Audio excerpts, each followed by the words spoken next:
Bonjour à tous et bienvenue sur la philosophie de combat, aujourd'hui consacrée à Zénon de Cityon, qui est le fondateur de l'école stoïciste. Pourquoi on dit les stoïciens? Tout simplement parce qu'ils se réunissaient sous un portique, et un portique ça se dit stoa en grec, et donc on a dit les stoïciens. C'est des philosophes qui enseignaient dans la rue, au tout venant, et Zénon a été un grand philosophe adoré des Athéniens de l'époque. Donc Zénon de Cityon est né en -335, il est mort en -262. C'était un contemporain de Épicure. Comme Épicure, il a une philosophie qui prend en compte tout l'héritage qu'il a reçu des anciens, Thalès, Héraclite, Démocrite, etc.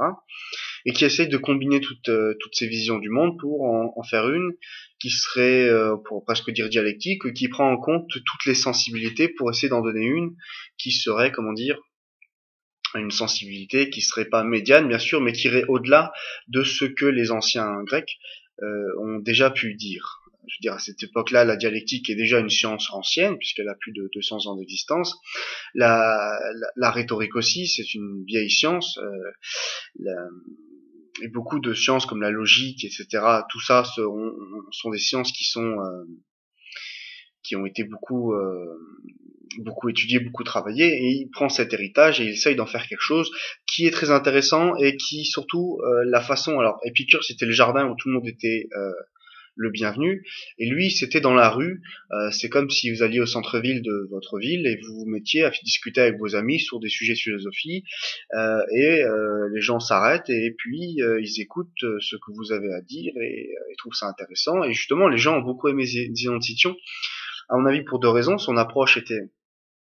Euh, son approche était extrêmement démocratique quelque part, puisque c'était fait dans la rue, même si Zénon n'était pas forcément le mec le plus sympa du monde, mais une approche très démocratique dans la rue, et puis on écoutait ce qu'il avait à dire, et peut-être on allait se convertir au stoïcisme, enfin bref. Donc, il y avait vraiment, bien sûr, une vision du monde, donc une métaphysique qu'on va voir tout de suite, et puis face à cette métaphysique, tout un courant, une façon de vivre très clairement par rapport à justement cette métaphysique. La vision stoïcienne du monde se rapproche beaucoup plus de la vision héraclitéenne, c'est-à-dire que on est dans un monde complexe. Chez Épicure, on est aussi dans un monde complexe, mais on est dans un monde complexe où il n'y a qu'une seule réalité, qui sont les atomes, etc., etc. Et chez les stoïciens, on est dans un monde dans lequel effectivement ils disent oui, il y a sûrement des atomes, sûrement de la matière, etc. Mais il y a aussi, on va dire ce qu'on dirait aujourd'hui une substance pensante. Il y a une harmonie, et cette harmonie, elle est donnée par Dieu. Donc, ok, il y a des atomes, mais il y a une harmonie qui est derrière donnée par Dieu.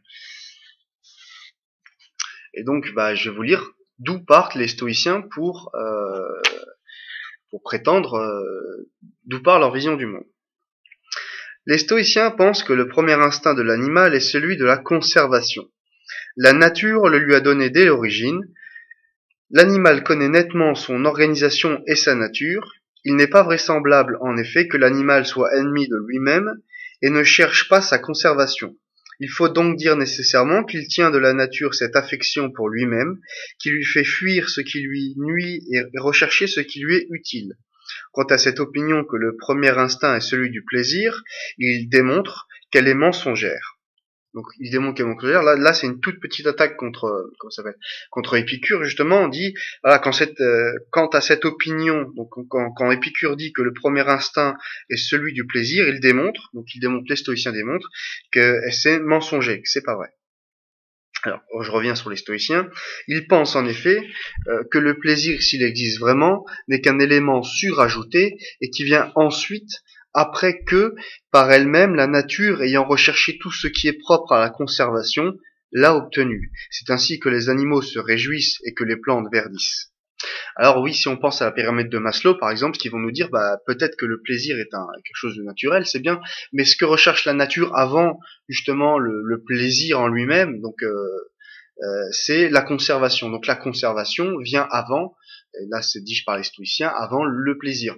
Donc il pourrait reprocher à Épicure qui met le plaisir avant tout, de le mettre trop en avant par rapport à d'autres biens qui sont, ou d'autres biens ou d'autres priorités naturelles, on dira, qui sont la conservation de soi. Alors après, chacun pense comme il veut, hein, il doit dire c'est ça qui est vrai, d'autres vont dire c'est Épicure qui a raison, etc., etc.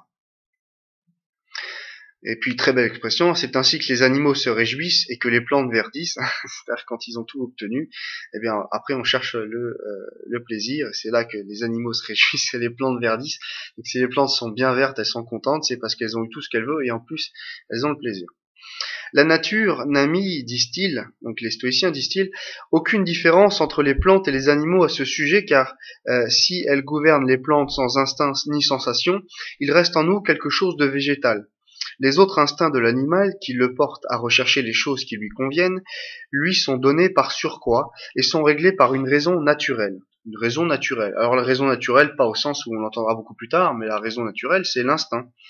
C'est la raison de la nature. Et quand un animal tue un autre, il ne commet pas un acte abominable, il agit selon sa nature, tout simplement.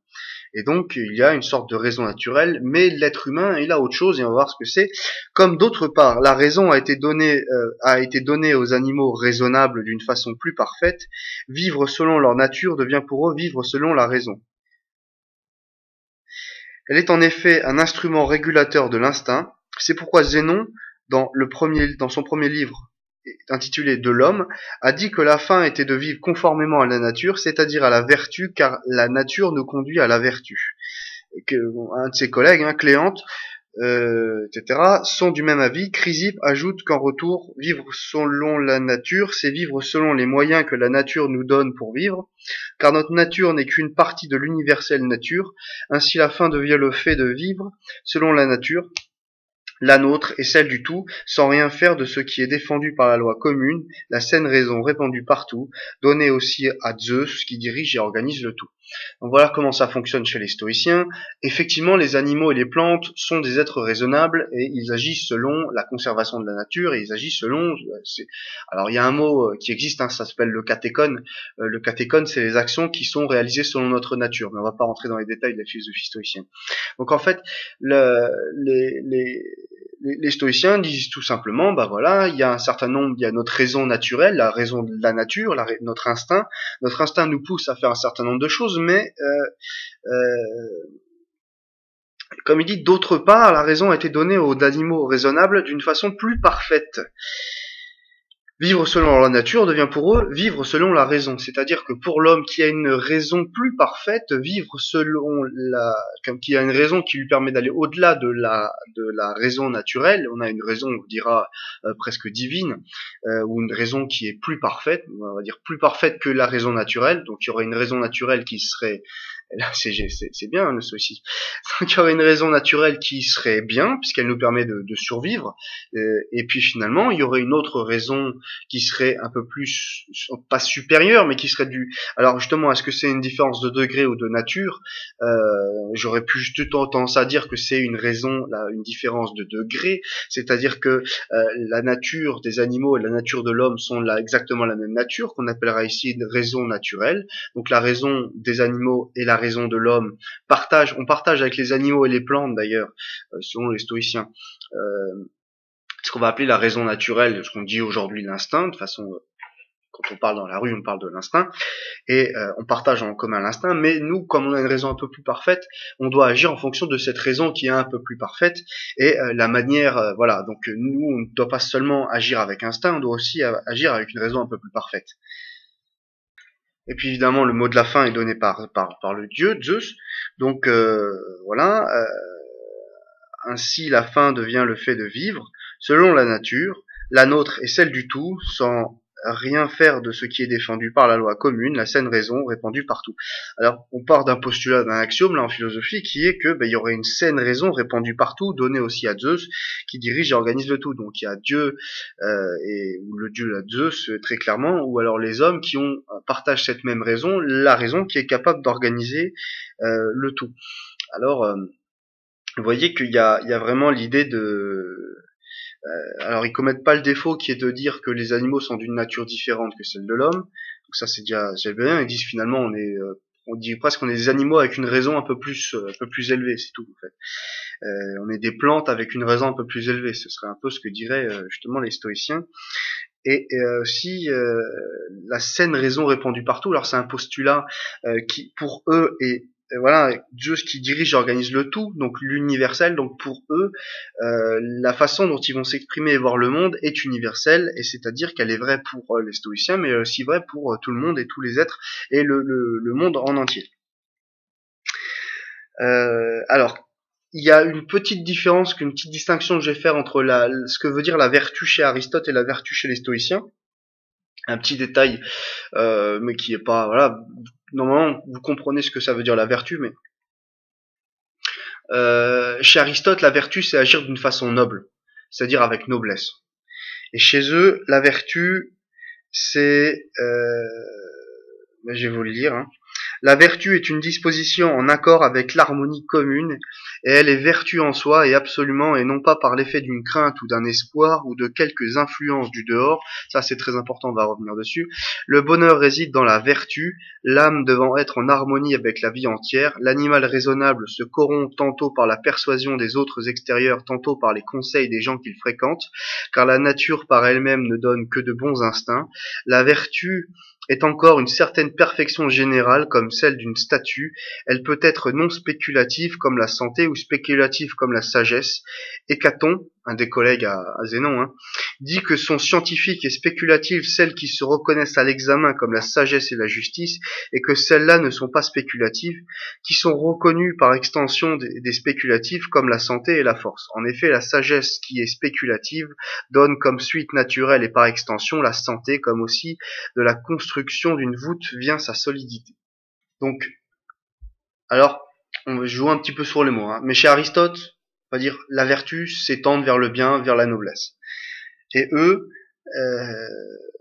parce que Dieu est bon, donc il faut imiter Dieu justement. Et donc chez les stoïciens, c'est plutôt la vertu est une disposition en accord avec l'harmonie commune.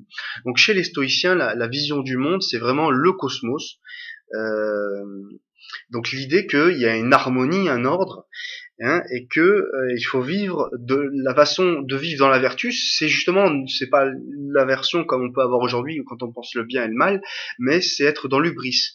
C'est-à-dire, est-ce qu'on est en accord, est-ce qu'on est en harmonie, ou on est en disharmonie? C'est ça la grande question qui peut résumer une partie de la morale stoïcienne. Et vous dire, si vous lui demandez, justement, je reviens un peu en arrière, mais si vous leur demandez, pourquoi tu dis qu'il y a une harmonie, etc., il va vous répondre au final, c'est parce que Zeus dirige et organise le tout, et que lui aussi c'est de l'harmonie, etc.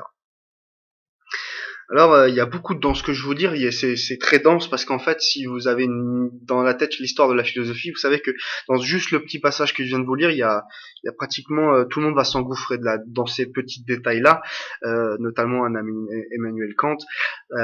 Quand je vous dis, par exemple, que quand je parle de la sagesse, c'est spéculative. Et bien justement, le grand truc d'Emmanuel Kant, ça va de dire que il faut arrêter que la sagesse soit spéculative, et on verra exactement quand on verra Emmanuel Kant ce que ça veut dire. Mais pour eux, comme ils partent du principe que comme Zeus, comme on fait partie d'un gros animal, le monde est une sorte de gros animal en harmonie, si vous voulez. Comme l'homme est en harmonie, si on regarde bien, l'homme c'est aussi une harmonie à lui seul parce que finalement, on a une substance, comme je reprends le vocabulaire d'Aristote, on a une substance, on dure dans le temps. Or, si on n'avait pas une substance qui était en harmonie avec le monde qui était aussi en harmonie, tout serait changeant. Genre, je serais changeant à chaque instant, et tout ce qui est autour de moi serait changeant. Alors évidemment, si on est dans l'idée du flux héraclitéen, tout change évidemment, mais il y a dans tout ce flux changeant sans cesse, il y a une substance qui fait que certain nombre de choses restent comme elles sont, suffisamment pour qu'on puisse les voir, les observer, et même il y a des choses qui ne changent jamais. Selon Platon, il y aurait des choses immuables, comme les idées qui ne changeraient jamais. Donc vraiment, dans la philosophie grecque, il y a vraiment cette idée de savoir, mais qu'est-ce qui change et qu'est-ce qui ne change pas? Pourquoi est-ce qu'on se pose toutes ces questions-là, et pourquoi est-ce que les stoïciens sont une philosophie intéressante? Parce que, imaginez que j'ai une bonne idée, de sagesse par exemple, et si je vous devais vous dire quel est le sens de la vie par exemple, vous préféreriez que cette réponse des joies ne soit pas que vraie pour moi, vous préfériez qu'elle soit vraie pour vous pour moi, pour n'importe qui regarde cette vidéo. Donc, vaut mieux que la réponse que je vous donne soit universelle. Et donc, à chaque fois, il y aura, à bout d'un moment, dans la philosophie, va toujours se poser la question du critère d'universalité, et surtout dans la philosophie kantienne.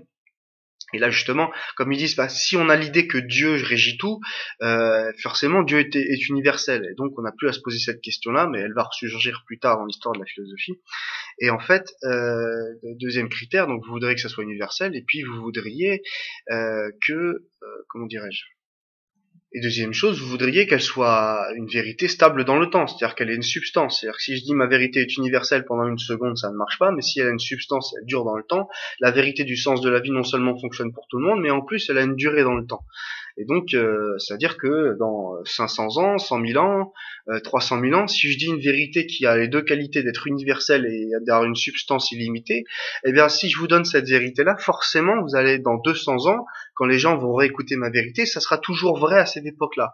Et on a ce gros problème dans la philosophie de la pérennité de ce qu'on va dire et de ce qu'on va faire. Et justement, comme on cherche la pérennité, on cherche qu'est-ce qui est immuable, si vous voulez. Et souvent, à tort ou à raison, aujourd'hui on dit que c'est à tort, mais à l'époque on trouvait ça bien, on disait, bah voilà, ce qui est immuable c'est Dieu, et on n'a pas besoin de se poser de questions-là. Alors après, ce que les hommes ont fait avec ces réponses-là, ça c'est une autre histoire, hein. Je veux dire, on parlera je ferai une vidéo d'ailleurs sur ça, du business du malheur d'autrui, mais évidemment, on n'a pas, c'est pas bisou bisou, on n'a pas utilisé toutes ces réponses-là forcément pour faire le bien de tout le monde. Mais aussi l'inverse est vrai, c'est-à-dire qu'on a trouvé ces réponses-là parce qu'ils voulaient justement rendre le maximum de gens heureux. Et voilà. Donc c'est voilà, des choses à prendre en compte, hein. Euh, donc l'animal raisonnable se corrompt tantôt par la persuasion des choses extérieures, tantôt par les conseils des gens qu'il fréquente, car la nature par elle-même ne donne que des bons instincts. La vertu est encore une meilleure perfection générale, comme celle d'une statue, et elle ne peut être non spéculative comme la santé ou spéculative comme la sagesse. Donc voilà, la sagesse, la santé, ça ne ment pas, par exemple, et la sagesse, bah, ça peut avoir raison ou tort en fonction de justement notre vertu peut être perturbée, notre sagesse peut être perturbée par ce qu'on perçoit de l'extérieur, c'est-à-dire ce que je vois du monde, est-ce que c'est vraiment la vérité, ou comme dirait Épicure, est-ce que ce sont des simulacres, c'est-à-dire des atomes qui ne renvoient que l'image d'eux-mêmes, mais que finalement ils ne sont pas vraiment des atomes, ou alors est-ce que, enfin, c'est toutes ces questions-là qu'on va se poser. Et face à tout ça, eh bien, Zénon aura un certain nombre de réponses, là, que vous avez déjà compris, qui est l'idée que, justement, qu'il va reprendre du flux héraclitéen, c'est-à-dire s'il y a un flux, un monde comme ça qui va sans cesse, eh bien, il faut trouver une position, une manière de vivre, une manière d'être par rapport à ce flux-là. Et bon, alors évidemment, on a toujours l'idée qu'il faut que ça soit la vie en commun, il faut permettre la justice, par exemple, il faut permettre que ça soit pratique, que ça s'utilise au quotidien, etc. Donc, parce qu'une philosophie, comme je l'ai dit, et je me permets de dire ça parce que la philosophie grecque a toujours fait ça, une philosophie qui ne permet pas de vivre au quotidien, c'est tout simplement pas de la philosophie. C'est une opinion politique du au mieux, quoi. Euh, alors je démontrerai que le kantisme aussi est ça se vit aussi au quotidien, le kantisme. D'ailleurs, c'est un peu dogmatique, le kantisme, mais ça se vit au quotidien. Le hegelianisme aussi, ça se vit au quotidien. Une vie marxiste aussi, c'est très facile à imaginer. Mais une vie kantienne, ça voilà, c'est ce que c'est mon travail, c'est comme ça que je travaille. Alors, oui, avant de dire ce que c'est le sage chez Zénon de Cityon, donc on va reprendre cette idée de gros animal, de ce gros flux sans cesse mouvant, tout en étant en harmonie, tout en étant créé par Dieu, tout en étant fait par la matière. Donc vous voyez, on est déjà dans la complexité là finalement, et on va essayer de trouver une manière de se positionner par rapport au monde, surtout que 335 pour 262 avant Jésus-Christ, c'est pas forcément la meilleure. Enfin, je veux dire, les beaux jours d'Athènes, la gloire athénienne est un peu derrière elle, puisque là l'empire c'est les Macédoniens qui le dirigent. Bon, Athènes reste une grande cité puissante, mais elle est plus le centre du monde comme elle l'a été pendant très longtemps, quand elle a été encore à l'époque où Sparte était la grande cité rivale.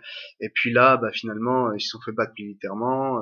Ils ont toujours beaucoup de ports, beaucoup de colonies, mais c'est plus, on sent pas le déclin, mais on sent que c'est plus époque d'euphorie, les lendemains de bataille, on a gagné, etc.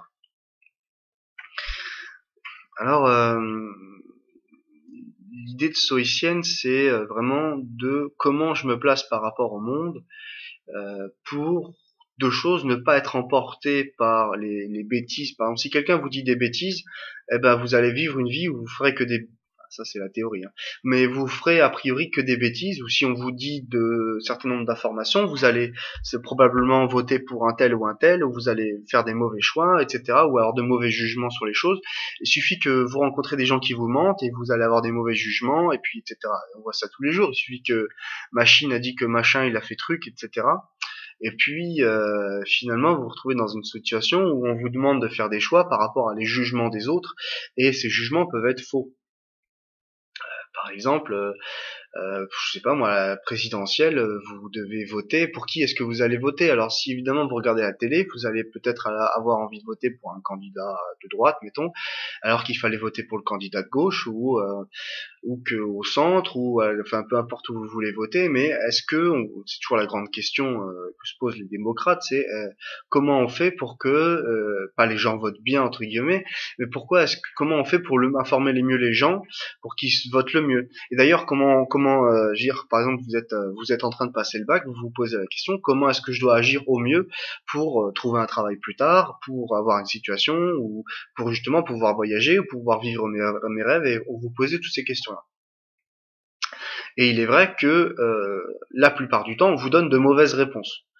Et justement, face à toutes ces mauvaises réponses, il va falloir être stoïque. C'est-à-dire, il va falloir, c'est comme un flux d'informations, c'est un peu comme on regarde la télé ou des chaînes d'informations, il y a un flux comme ça continu d'informations qui n'est jamais le même, qui change tout le temps. Eh bien, face à ce flux, il va falloir rester stoïque, parce que il va falloir s'accrocher aux vérités les plus stables, je dirais. Donc, il va falloir être sage, justement. Il va falloir être prudent. Il va falloir être humble. Il va falloir être patient. Il va falloir être courageux, etc. Il va falloir être stoïque face au monde, au flux comme ça qui vient sans cesse. Il va falloir être stoïque et trouver une façon de, justement, c'est pour ça qu'ils ont beaucoup étudié la dialectique et la rhétorique, les stoïciens. Il y a au moins 50 pages sur la dialectique, enfin peut-être pas 50, mais il y a au moins 10 pages sur la dialectique et la rhétorique, parce que c'est vraiment par là qu'on reçoit une partie de nos informations. Et comment on peut savoir qu'une information est correcte? Eh ben, il faut savoir la filtrer à travers la rhétorique et la dialectique. Et quand on a filtré cette information et qu'elle nous semble dénuée de sophisme, par exemple, eh bien, on va pouvoir commencer à prendre cette information pour argent comptant. Et on va pouvoir justement utiliser cette information. Mais au début, on n'a pas pris cette information brute et on a agi en fonction de cette information. On a été stoïque, on a été sage, on a écouté l'information, on a pris notre temps, et maintenant on est sûr que l'information a été quelque part filtrée, eh bien, on va pouvoir agir en fonction d'eux.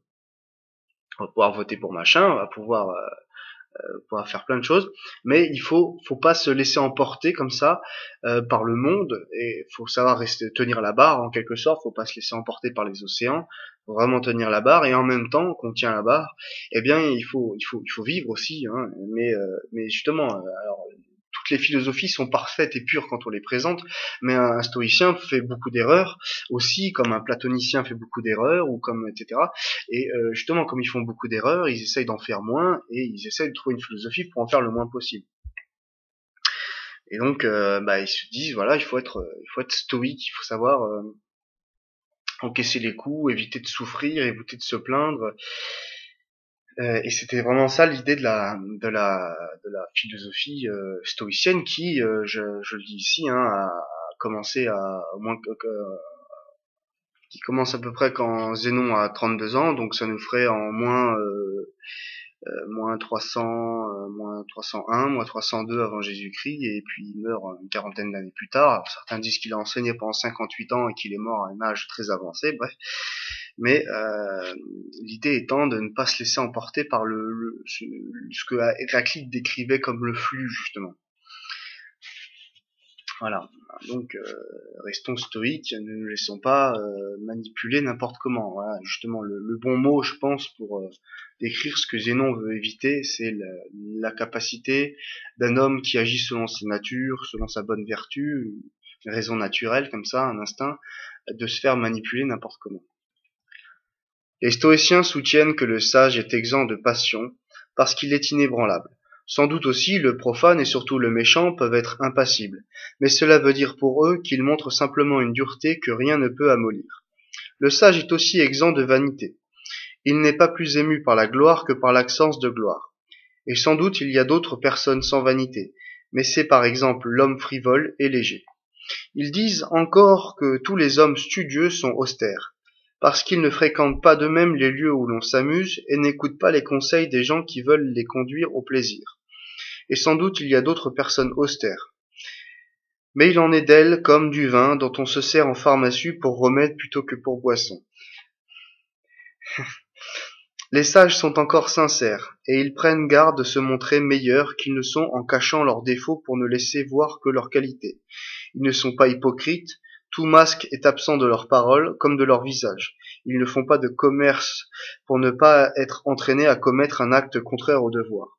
S'ils boivent, c'est jamais sans s'enivrer. Jamais ils ne perdent l'esprit. Ils tombent parfois cependant dans des imaginations absurdes, mais c'est par humeur noire, par délire, par faiblesse naturelle, et non par raisonnement. Ils ignorent la douleur, cette exaltation irraisonnée de l'âme. Ils sont divins, car ils ont en eux, au contraire du profane, une divinité. Quand on dit du profane qu'il n'est pas divin, on veut dire ou bien qu'il est l'opposé de la divinité, ou bien ce qui n'est pas le cas général, qu'il ne tient aucun compte de la puissance divine. Les sages sont pieux, car ils ont l'expérience des usages religieux, et parce que la piété n'est que la science des soins à donner aux dieux. Ils font des sacrifices et restent toujours purs, car ils ont en horreur les crimes religieux. Ils sont aimés des dieux, car ils sont saints et justes à l'égard des choses divines. Les sages sont même les seuls prêtres véritables, car ils ont réfléchi sur les sacrifices, la construction des temples, la purification et d'une manière générale sur toutes les cérémonies qui concernent les dieux. Les stoïciens conseillent encore d'honorer ses parents et ses frères, aussitôt après les dieux. Ils disent que l'amour des enfants est chez les sages un don naturel dont les méchants sont privés.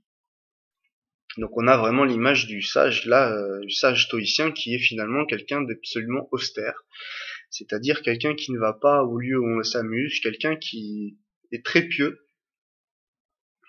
et finalement quelqu'un qui est très réservé. Alors Zénon était comme ça. Zénon était un grand mec tout maigre et qui était très austère justement, qui était très rigolo aussi et qui était très cassant. Il avait un style, comme on dit aujourd'hui, pince sans rire. Donc, je vais vous lire quelques phrases qu'a dit Zénon, parce que c'est toujours rigolo de voir comment est-ce que il répondait aux gens. Et il est vraiment pince sans rire. Donc quelques phrases de Zénon.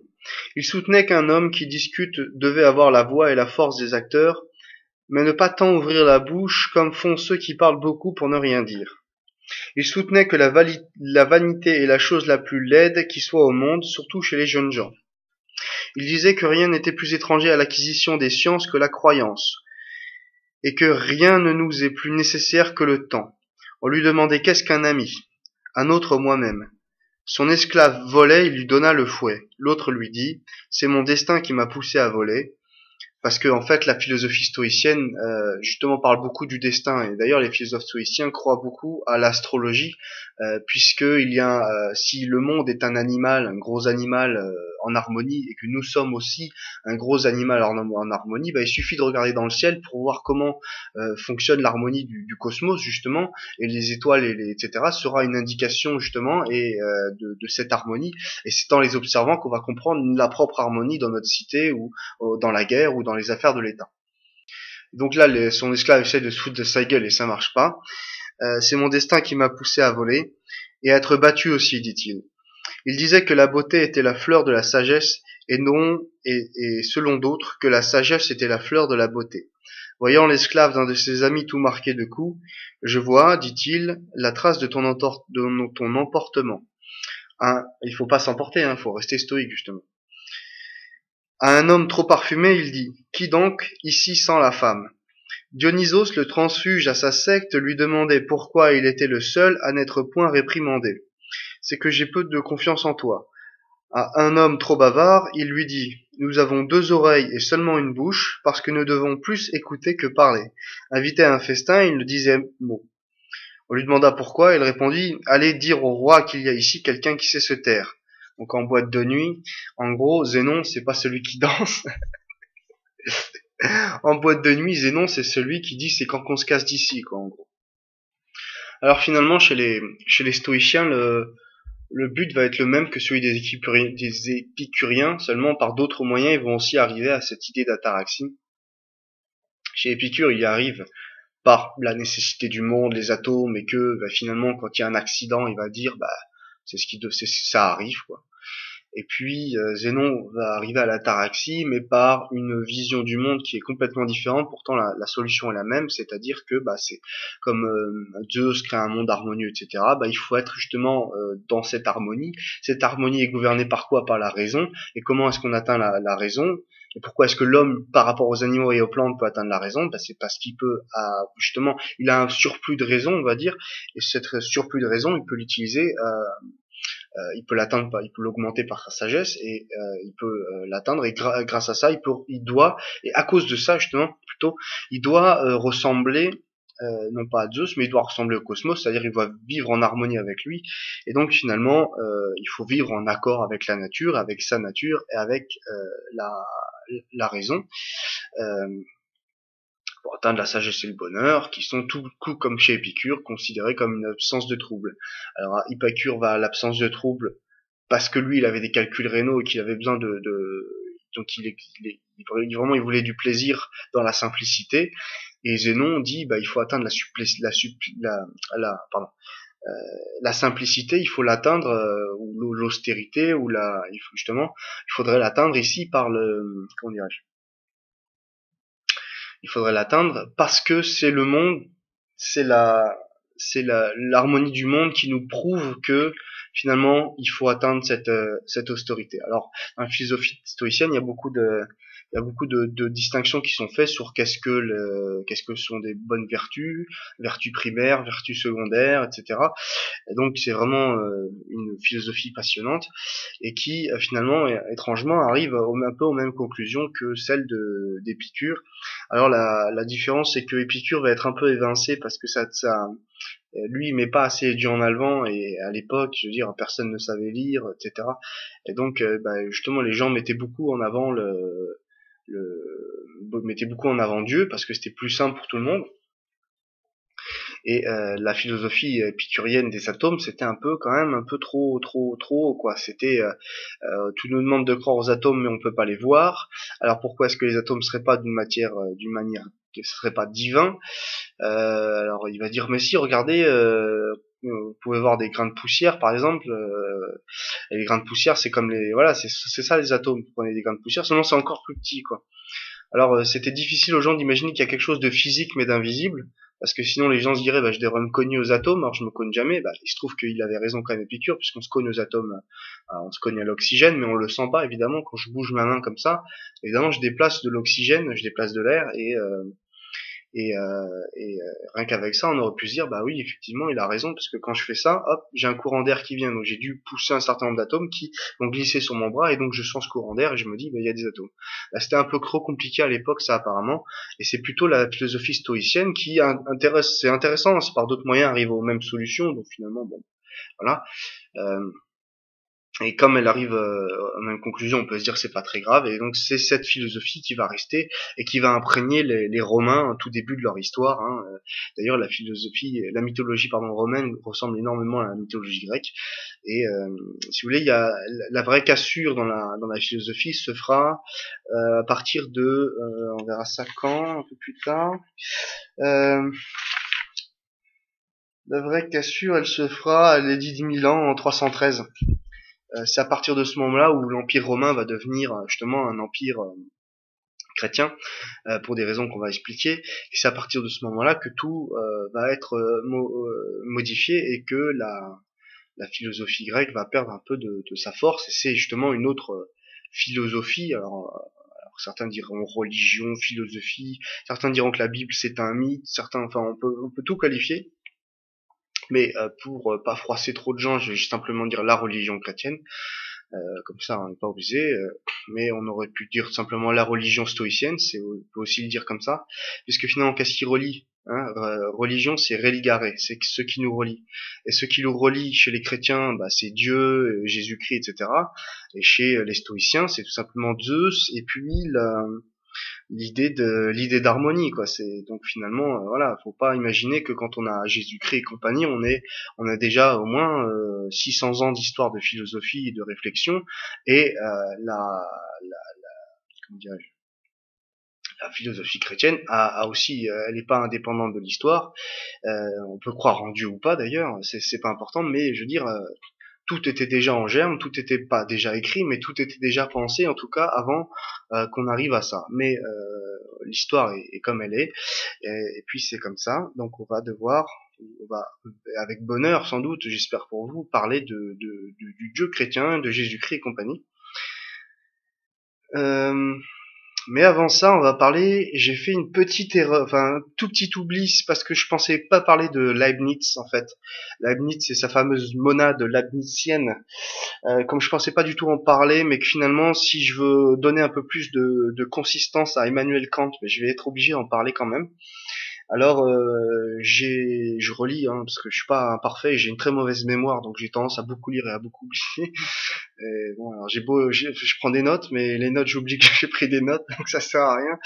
Donc vous voyez, donc bon, c'est vraiment le chat qui se mord la queue, mais en petit bonus là, parce que ça va nous permettre de parler on va parler de Pythagore, et puis ça va nous permettra parce que je ferai une petite parenthèse sur Leibniz quand même, et ça me permettra d'introduire les grandes idées de Leibniz justement avec Pythagore. Et c'est le petit bonus. Alors Pythagore, il est né à peu près en même temps qu'Héraclite.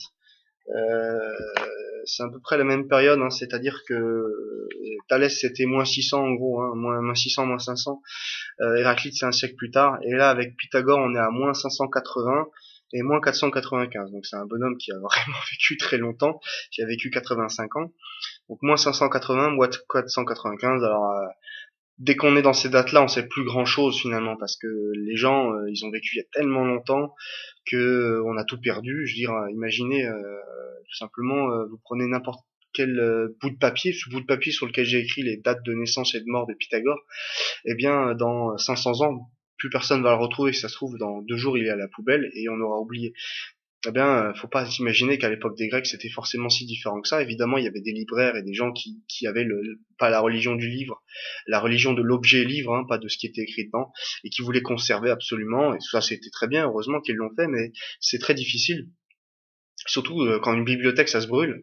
Et il y en a beaucoup qui ont été brûlés, malheureusement. Et donc, quelque part, quand on brûle une bibliothèque où il y avait toutes les œuvres de la Grèce antique, j'ai envie de dire tout est à refaire, quoi. Ou alors, comment on va faire pour... là, on perd la mémoire, quoi. Mais là, on la perd pas parce qu'on est bête, mais on perd parce qu'on perd les œuvres sur lesquelles la mémoire était imprimée. C'est pour ça que Pythagore, quand on parle de Pythagore, c'est le mythe, la légende Pythagore. C'est le mathématicien génial, je veux dire, il a sauvé tout le monde, il a tout fait. Voilà. Donc Pythagore, mec plutôt un peu désagréable, mais pas méchant. Et alors, lui, c'est une autre vision du monde qu'on peut rajouter encore et qui va avoir sa valeur parce que c'est un peu sur ça que le monde actuel est basé, même si ça a été beaucoup retravaillé par la suite. Alors je vous lis la métaphysique selon Pythagore. Le principe des choses est la monade. De la monade est sortie la dyade, matière indéterminée, soumise à la monade et qui est une cause.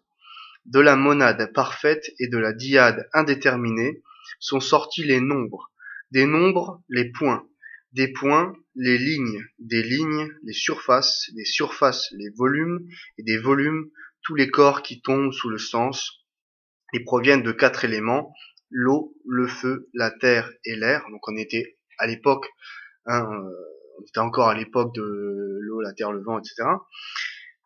Qu'on retrouve chez tout le monde, chez Platon, qu'on retrouve chez Aristote, voilà, c'était l'époque des éléments.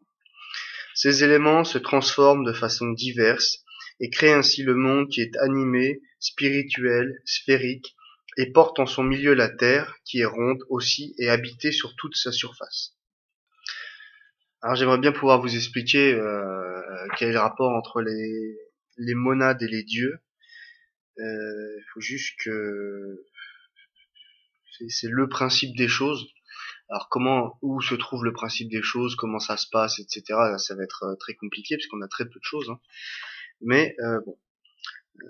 Et là, le problème, c'est que les dieux, justement, il y en a aussi. Donc il y a la monade qui serait, on va dire, le principe mathématique.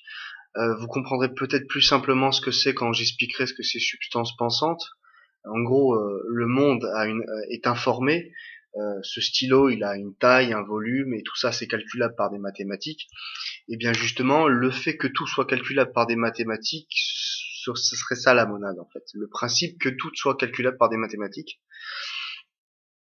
L'idée de monade, à mon avis, c'est ça. Et de ces monades sort une matière indéterminée qui est soumise à la monade, qui est une cause. Donc, de la monade parfaite et de la diade indéterminée sont sortis les nombres. Donc du fait que le monde puisse être mathématisé, sort les nombres.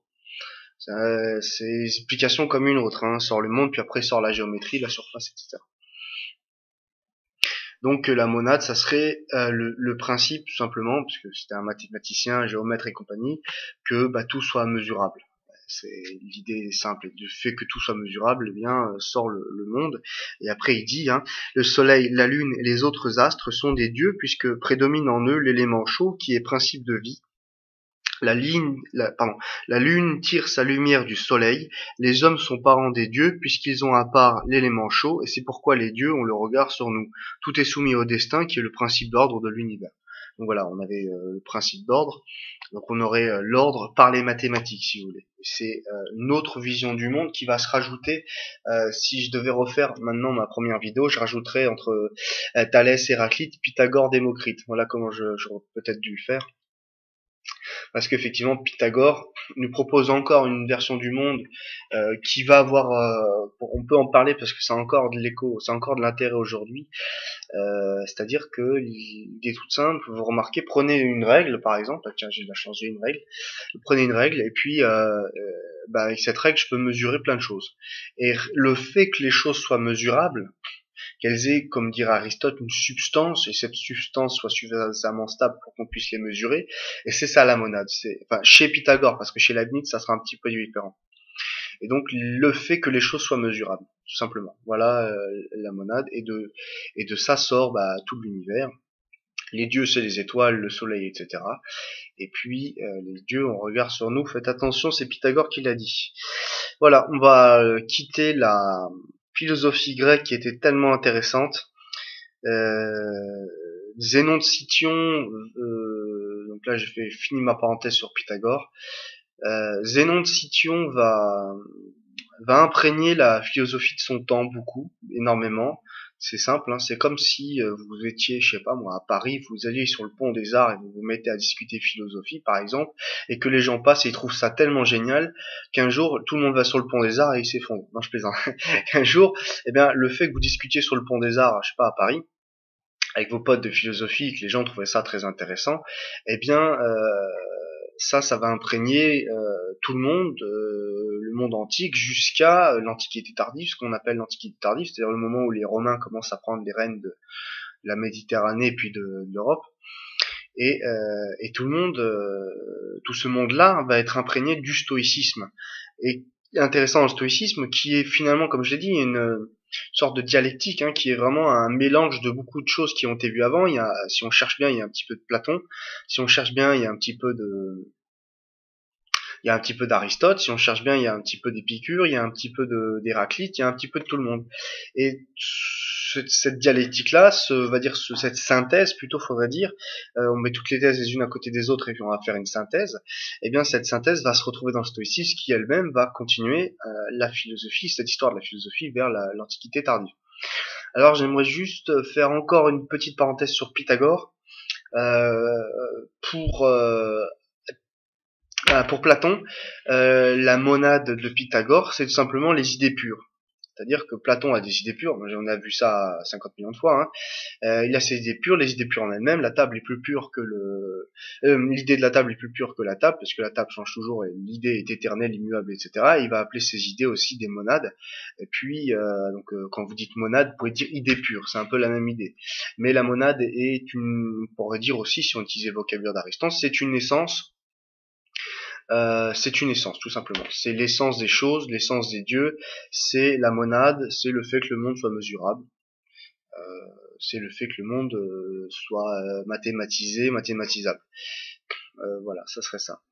Donc voilà, et donc si vous avez compris, hein, chez les stoïciens, l'essence du monde, c'est évidemment Zeus, Dieu, et donc tout le reste en découle. Il y a une harmonie naturelle, mais une harmonie encore plus naturelle chez les êtres humains, puisque eux, ils ont encore une raison plus parfaite qui leur permet de, etc., etc. Tout ça pour arriver à quoi? Pour arriver à l'ataraxie, c'est-à-dire l'absence de trouble et le fait de ne pas se faire emporter par le flux du monde, mais pouvoir y résister en étant stoïque. Donc là, la prochaine fois, on va parler de Sénèque, de Lucrèce d'abord, et après de Sénèque, et après de Marc Aurèle. Qui sont des auteurs qui sont, on va voir, imprégnés complètement de tout ça, de toute cette philosophie grecque, qui essaye de la faire vivre, parce que le temps passant et les supports justement pour tenir cette philosophie, les livres et compagnie, ils se dégradent, et puis il y a des tas d'auteurs qui aimeraient bien reprendre derrière, qui trouvent ça intéressant, qui veulent faire vivre ces textes, qui veulent les faire parler, qui veulent essayer de dire plus et mieux, qui veulent aller plus loin, parce que n'oubliez pas qu'aujourd'hui on se dit oui, c'est quand même, on peut pas aller plus loin, c'est extraordinaire, mais à l'époque on se disait mais on va aller plus loin, on va faire mieux, on va, etc. Et donc tout ça, ça va imprégner. Et le plus impressionnant peut-être de tous les stoïciens, c'est évidemment l'empereur Marc Aurèle, hein, avec Pensée pour moi-même, dans lequel il va quand même, c'est le mec le plus puissant du monde, et il va dire, il va être d'une humilité qui fait juste, qui force le respect, quoi. Est-ce que vous avez l'impression que nos hommes politiques sont très humbles aujourd'hui? Non, on a l'impression qu'ils jouissent de leur pouvoir et qu'ils sont contents d'être là où ils sont. Très bien pour eux, mais savoir que alors c'est pas vrai pour tous, c'est pas vrai toujours, mais il y a eu beaucoup d'hommes politiques et beaucoup de grands empereurs qui ont été, je pense à Octave, ouais, bon, l'arrière-petit-fils de Jules César, là, Octavius, je sais plus comment il s'appelle. Et puis il y a eu justement lui, là, Marc Aurèle. Enfin, il y a eu des alors vous prenez Saint-Louis en France ou Louis XI. Enfin, il y a eu des très grands, très très grands leaders politiques qui ont été d'une sobriété et d'une humilité très très impressionnante. Et donc, on va découvrir ça, comment cet héritage a été reçu, réceptionné, travaillé. Et puis après, on va rentrer dans le monde chrétien. Je vais vous expliquer comment on est arrivé dans le monde chrétien. C'est ni bien ni mal. Moi, je m'oppose à l'idée de dire que l'athéisme c'est bien et de croire en Dieu c'est mal. Je trouve que c'est n'importe quoi. Si Dieu fait de vous un homme meilleur, tant mieux. Et si l'athéisme fait de vous un homme pire, croyez en Dieu. Et l'inverse est vrai. Hein. Si fait croire en Dieu fait de vous un homme pire, soyez athée. Et si athée fait de vous un homme meilleur, soyez athée. Vous voyez, à mon avis, ça n'a rien à voir avec le fait d'être athée ou de croire en Dieu. C'est plutôt, on voit toujours ça. À mon avis, il y a des caractères. Et je vais pas parler de Théophraste et des caractères de Théophraste, mais c'est-à-dire l'idée que il y a des caractères, des types humains qui reviennent toujours, et que et ça, c'est une idée qui sera reprise dans l'histoire. Les caractères de La Bruyère, c'est La Bruyère qui avait repris ça. Et donc, évitons de poser notre jugement, justement, de dire que c'est bien, c'est pas bien, que le monde soit ça, ça soit ci, ça soit ça. J'aurais pu aussi parler de comment Parménide voit le monde.